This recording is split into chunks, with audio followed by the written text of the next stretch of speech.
ফুটের শাখামুটি সাপ উদ্ধার তারকেশ্বরে। আজ তারকেশ্বর পৌরসভার নতুন বাজার এলাকায় আনুমানিক 3 ফুটের শাখামুটি সাপ উদ্ধারকে কেন্দ্র করে চাঞ্চল্য ছড়ালো ওই এলাকায়। জানা গিয়েছে, ওই এলাকায় একটি খালের পাশে নোংরা আবর্জনার মধ্যে হঠাৎ করে ওই সাপটাকে দেখতে পাওয়া যায়। খালের পাশে একটি বাড়ির সদস্য খবর দেন বালিগুড়ির পশুপ্রেমী সুব্রত সাহাকে। সুব্রতবাবু ঘটনাস্থলে এসে সাপটিকে উদ্ধার করে নিয়ে যান। প্রসঙ্গত, বিগত বেশ কিছু বছর ধরে এলাকায় কোনো বিষাক্ত সাপ দেখা গেলেই খবর যায় সুব্রত সাহার কাছে। উনি সেই সাপকে উদ্ধার করে এলাকা থেকে দূরে নিয়ে গিয়ে আবার জঙ্গলে ছেড়ে দিয়ে আসবেন বলে জানান। একই সাথে তিনি বলেন, পরিবেশের ভারসাম্য যাতে নষ্ট না হয়, সমাজের প্রতি দায়বদ্ধতা থেকেই তার এই ভালোবাসা বলে তিনি জানান। এই বিষয়ে সাংবাদিককে কি বললেন চলুন একবার শুনে নেওয়া যাক। তারকেশ্বরের হুগলি থেকে আশিস কুমার ঘোষের রিপোর্ট, এসএন বাংলা।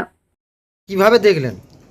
আমি এইখানে এসেছি, আচ্ছা, আসতে এই জায়গায় সাপটা দেখেছি।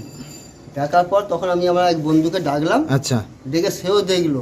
সে দেখে বললো যে এটা ভয়ঙ্কর সাপ, এটাকে একটু ব্যবস্থা করতে হবে, তাড়িয়ে দে।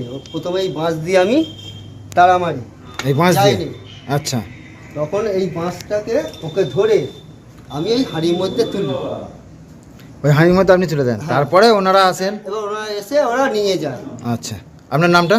রণজিৎ চ্যাটার্জি। ঠিক আছে, ধন্যবাদ। আপনি তো সাপটা ধরেছেন বলছে, তো কিভাবে ধরলেন? ধরার সময় আপনার ভয়টা লাগেনি? হ্যাঁ, ভয় লেগেছিল।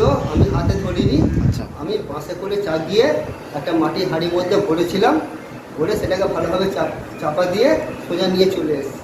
তো তারপর আমার এক বন্ধু, সে অনেকজনকে ফোন করে, তারা আসতে তাদেরকে নিয়ে চলে যায়। আচ্ছা, যারা নিয়ে গেল তাদেরকে আপনারা চেনেন? হ্যাঁ, চেনেন আপনারা? বালিগুড়ি। কোথায় বাড়ি তাদের? বালিগুড়ি। বালিগুড়িতে বাড়ি। আপনার নামটা? আমার নাম রণজিৎ চ্যাটার্জি। আর সাপটা কি সাপ ছিল ওটা? শাঁখামুড়ি সাপ ছিল।